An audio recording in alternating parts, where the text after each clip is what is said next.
আসসালামু আলাইকুম, সবাইকে স্বাগতম। আজকে একটা জিনিস দেখাবো আপনাদেরকে। দেখেন, এখানে অনেকগুলো মহিষ দেখা যাইতেছে। এগুলো একটা মহিষের একটা পাল। এই মহিষগুলো, এগুলোর কোনো নির্দিষ্ট মালিক নেই। এগুলো আসলে এই বিশাল এই বিশাল বড় মাঠে তারা ঘুরে বেড়ায়। একসময় এখানে অনেক পাম অয়েল বাগান ছিল। এই যে দেখতেছেন যে কতগুলো পাম অয়েল গাছ। একসময় এখানে অনেক বিস্তীর্ণ এলাকা জুড়ে দু চোখ যতদূর যায় ততটুকু শুধু পাম অয়েলের গাছ ছিল।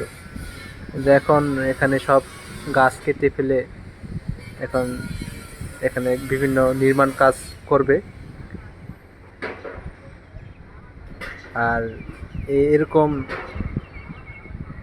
বিশাল বড় বাগানে এই মহিষগুলো দিব্যি ছুটে বেড়ায়। আর এখানে যে পানিগুলো দেখতেছেন, এখানে এই মহিষগুলো গোসল করতে এখানে আসে। প্রায় প্রায় এখানে গোসল করতে দেখা যায়। এগুলো সারাদিনই এখানে সেখানে ঘুরে বেড়ায়। আর এগুলো কোনো মালিকও নাই। একসময় এখানে গরু দেখতে পেয়েছিলাম। এরকম গরুগুলো এখান থেকে দিব্যি নিজ স্বাধীন মতো ঘুরে ঘুরে বেড়ায়।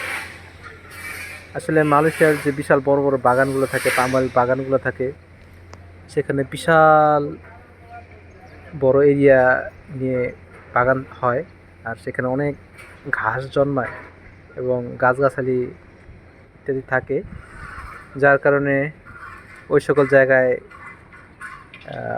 বাগানের কর্তৃপক্ষ যারা থাকে তারা অনেক সময় এরকম গরু কিংবা মহিষের পাল রেখে দেয়। পরে সেই গরু মহিষের পালগুলো নিজে নিজেই সেই বাগানে চড়ে বেড়ায়। তো এখানে এই গরু অনেক দিন আগে দেখেছিলাম, কিন্তু এখন আর দেখা যায় না। এখন মহিষগুলোকে দেখা যায়। এই মহিষগুলো আজকে এখানে আছে। প্রায় প্রায় এখানে দেখি যে এখানে আসে হঠাৎ করে সবগুলো এখানে করে গোসল করে। মাঝে মাঝে এখানে শূকরও দেখা যায়। শূকর, তারপরে